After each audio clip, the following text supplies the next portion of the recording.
Hey guys, Jacob here, coming to you from Denmark. New Sounds and Old is the channel name. Um, Once again, it's been a while. Whether this is the beginning of regular videos coming out once a week, or this is just one video and the next one will be in another 6 months, I have no idea. I just felt that I had the time and the energy to do a video now, and that's what we're doing here. And basically, it's something that I thought about, something that I'm gonna call New Five, and it's just me showing you five new records in my collection. And it's been so long and even longer that I've yet to show you what I picked up at Record Store Day. So I'm gonna show you the four records that I picked up for Record Store Day in April, and then a fifth one, which is kind of sort of a grail, if you will. Record Store Day this year, or the April date at least, did not have that much for me. I thought it was pretty underwhelming. Um, the the records that came out. There were some that I really wanted to get, but only like two that I absolutely had to have. And so I did not go to Copenhagen, where I usually go. It's a 75-minute drive from me to Copenhagen, so it's a long drive, if you will.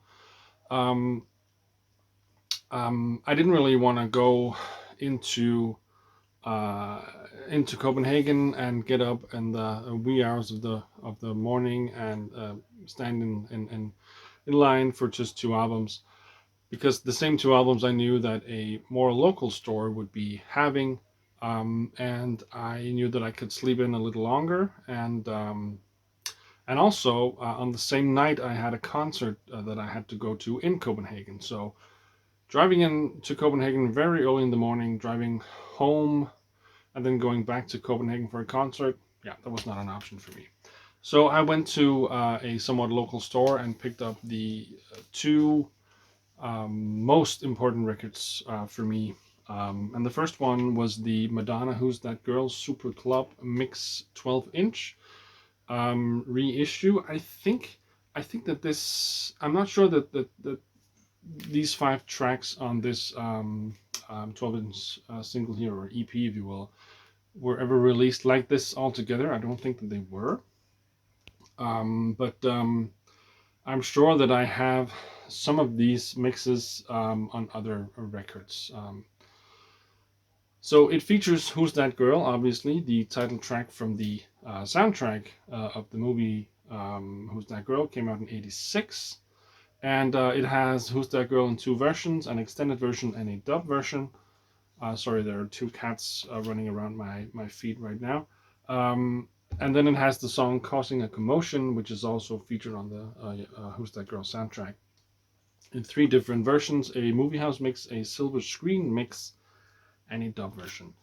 And it came out on red vinyl on the Sire label. Um, of course, the label that put out Madonna's earliest stuff. So I'm a collector, I'm a fan of Madonna's, and I had to have this. Um, and it was thankfully available at my local store. The second record that I had to pick up, these four RSD records are all going in very, very, very different styles and genres, but going from Madonna to French metal, um, tech metal, the early stages death metal, a band called Gojira, and this is their album Live at Brixton Academy. Originally released in 2014 with the title, I believe, Les Enfants Sauvages. I believe it's pronounced. Bernard, if you're watching, let me know how my French pronunciation is. Um, with more songs than there are on this vinyl issue here. It's a double disc set, but only with music on the first three sides. So it features music from or features the band on the tour of their Enfant Sauvage album, which came out I think 2013. So there's no music on here from the two latest Gojira albums, which I think are my favorite Gojira albums. They are not as hard hitting as the earlier stuff. I'm not completely a death metal fan yet. I'm still trying to get my heart or my mind around that type of metal music. But um, and then like I said, the two last albums that the band have released are a bit softer than the earlier ones. But it's a great album. It features a lot of good songs. And then, like I said, I can show you the gatefold with some inner sleeves here as well. Basically, just a lot of photos from this tour from all over the world. There's even a picture somewhere from Copenhagen. I can't find it now. But as I said, the fourth side does not feature any music. It does feature some etching artwork, if you will, which I guess looks pretty cool. But to be honest, I'd rather have some more music. So there's this Gojira logo here, and the Gojira tree artwork here, and the Gojira logo. So, but it's a great album, and I'm happy that I got it. So those were the only two albums I picked up at the actual record store day. Now there were a couple of albums that I also wanted, but that this local store had not ordered, because basically it's musical genres that I think that their main audience, or what's it called, their main customers would not be into, so they didn't buy it.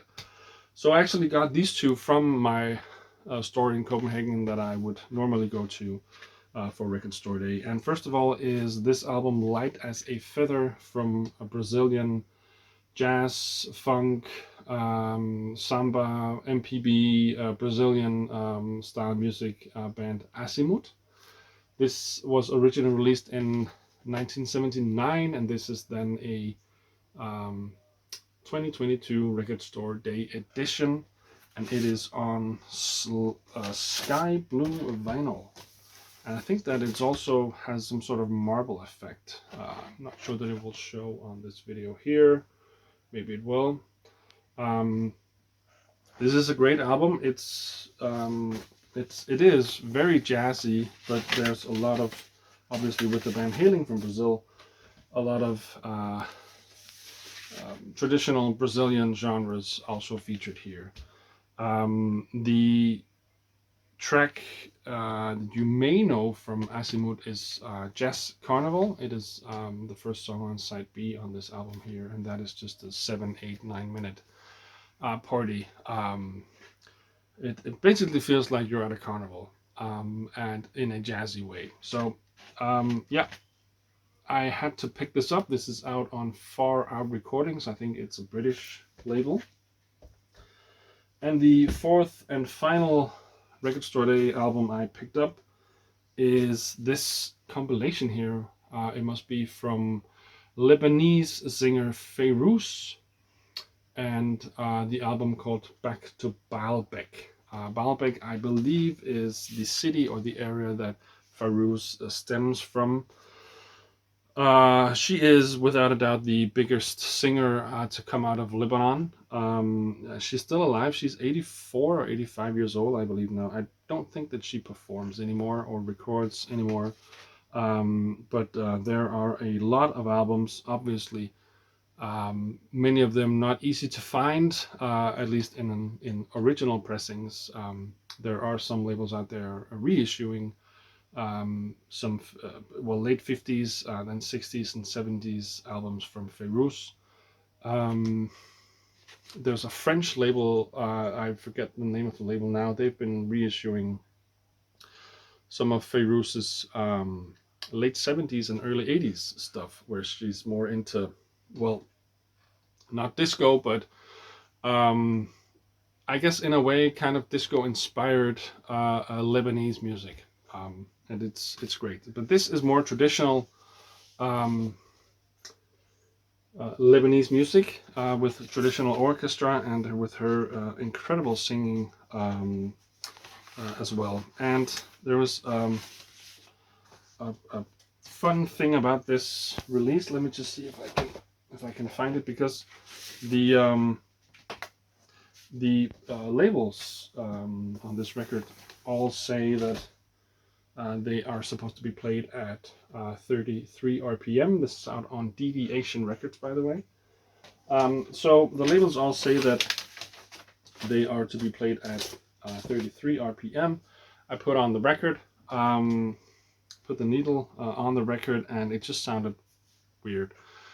It sounded very slow, and then when it got to Feiruz actually singing, I could tell straight away that there was something wrong. That this, I guess, had to be played at 45. So when I looked at the artwork and opened up the cover, this little piece of paper, or this card here, fell out, where it basically says that it's an erratum.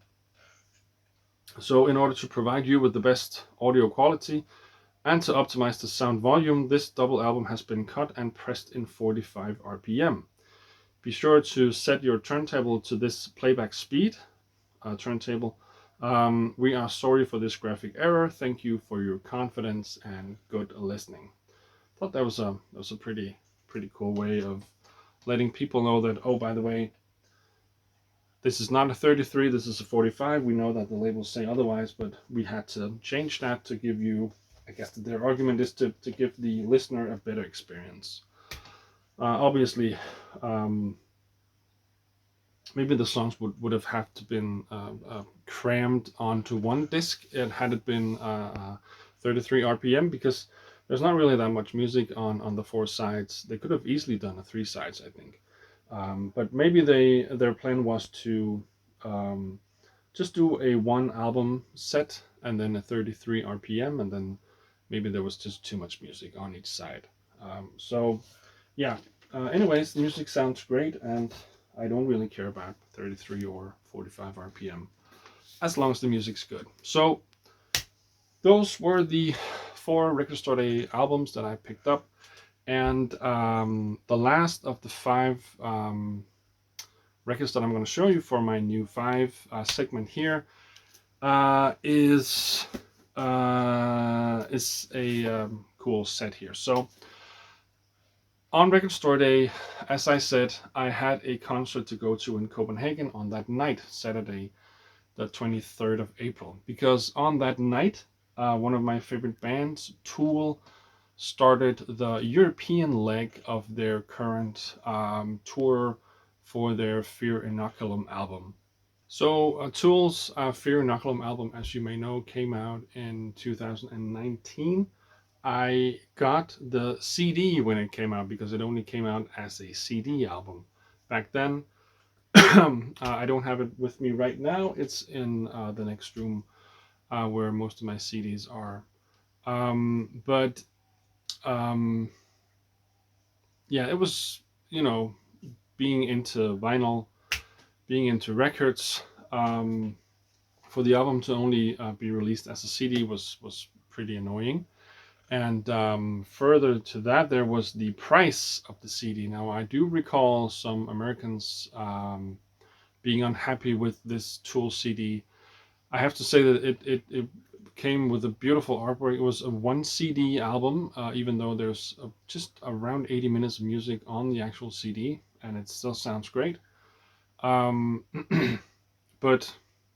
there was some amazing artwork, and it even featured a small screen where, when you opened up the digipack where the CD was in, a small film started with music. So there's a small video screen and a loudspeaker for you to enjoy some artwork and some music. And the music feature was actually the one song that was on the album digitally, but they could not fit on the CD. But yeah, like I said, I do remember some American people on or in the VC doing videos complaining that the CD was, I think, around $50 in the US. Well, converted into our currency here in Denmark, the CD in Denmark was around $120. And I still got it because I'm an idiot, and I had to have it because it was Tool and I love them. And moving on 3 years, Tool have finally released Fear Inoculum on vinyl. There's been obviously in these 3 years a shitload of bootlegs. I will not buy bootlegs um, just to hear it on vinyl, because obviously the bootlegs would be digitally sourced music. But after I saw Tool live, and I saw them on Saturday, the 23rd of April in Copenhagen, it was an absolute killer concert. It was more than I could have hoped for. I finally picked up the 5-disc Fear Inoculum album. Yeah, Tool, you know? And I'm not sure that I want to tell you how much this was, because this was more expensive than the CD. I don't know how this is priced in the US, but yeah, what the hell, I'll tell you. In Denmark, this was priced at, converted into your currency, dollars, around $175. So it's an expensive record. It's an expensive album. It doesn't even feature the entire album on here either. I think there are the one song that couldn't fit on the CD, and I think even a second one, which are just small soundscapes moving from one major song to another. I mean, there are like, I think, 6 major songs on this album, and they're all over 10 minutes long. I mean, I think the shortest is around 11 minutes, the longest is around 15 or 16 minutes. Um, but yeah, I think that the 2 of the smaller soundscape tracks, they were unable to fit onto these albums for some reason, even though the most of these records here only carry around these 12 to 15 minutes of music. They didn't want to put all of the tracks on it here, which is a bit ridiculous. So it comes in this thick cardboard slipcase, if you will. This is a slipcase, right? Yes, this is a slipcase.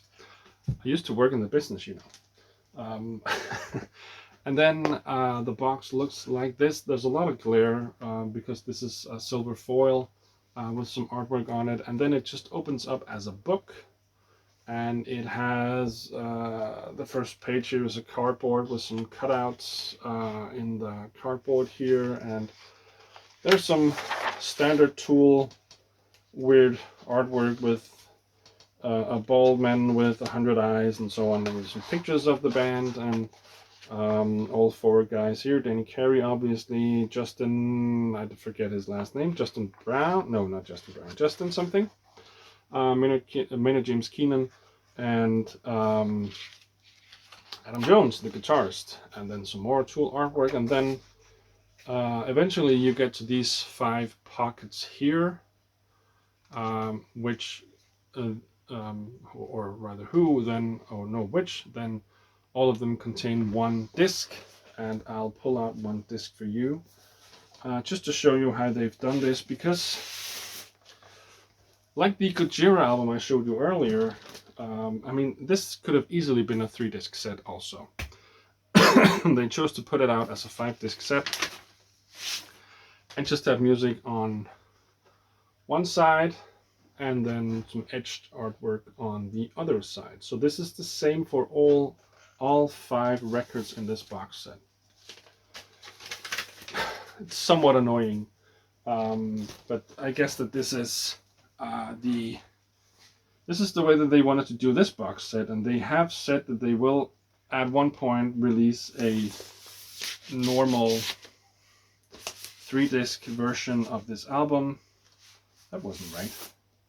Oh, it has to go in there. But let's see. With Tool, you never know. I mean, um, they can be very, very happy that their fans are so dedicated and are willing to spend that much money on everything that Tool puts out. T-shirts at this show were like more than $30. Hoodies were more than 60, like maybe even, yeah, almost $70. Um, and you could get a poster for, I don't know, 50, 45, $50. And then you could also get it in a signed version, signed by all four band members for hundreds of dollars. Um, and people just bought all of this. I didn't buy anything at the show except a ridiculously expensive beer. Um, that has nothing to do with Tool, of course. That's just the venue that just serves very, very expensive and crappy beer. Um, that's Denmark for you. But yeah, everything in the merchandise booth was just really, really heavy priced. And people just, you know, we don't care, or people didn't care, because it's not that often that you get to see Tool. And I mean, they're all in their late 50s now, I think. Uh, um, Maynard said from the stage that he was 58. During the concert, these are all. This whole tour is seated concerts, so you have to sit down, and you're not allowed to stand up. Some did, but eventually they sat down again. And you were definitely not allowed to take any type of photo with your mobile phone. I got to the venue early. I went to the concert by myself. I got there very early to get a parking spot. Uh, and I had no one to talk to and no one to, socialize with. And I'm not, being a introverted Scandinavian, as we all are, we don't just talk to people we don't know. Um, at least I don't. And so I was just waiting for the show to start, really, when I got there. And when I got to the arena, there was like 3 hours till Tool actually walked on stage, and 2 hours till the support act, Brass Against, walked on stage. So I went into the concert hall and I sat there from around half past, or like 6:30 p.m. and the show Tool were going on at 9 p.m. And I was sitting with my phone and just texting to my wife, I'm here now and I'm in my spot, I'm in my seat, and so on. And then, 2.5 hours before Tool even entered the stage, I got told off by the security to put my phone down, or I could be thrown out of the venue and not be let in again. And there was nothing going on stage. There was nothing going on in the crowd. There was nothing going on. But still, phones had to be in their pockets, or in your pockets. So yeah, that was a bit weird. For the last song, we were all allowed to stand up.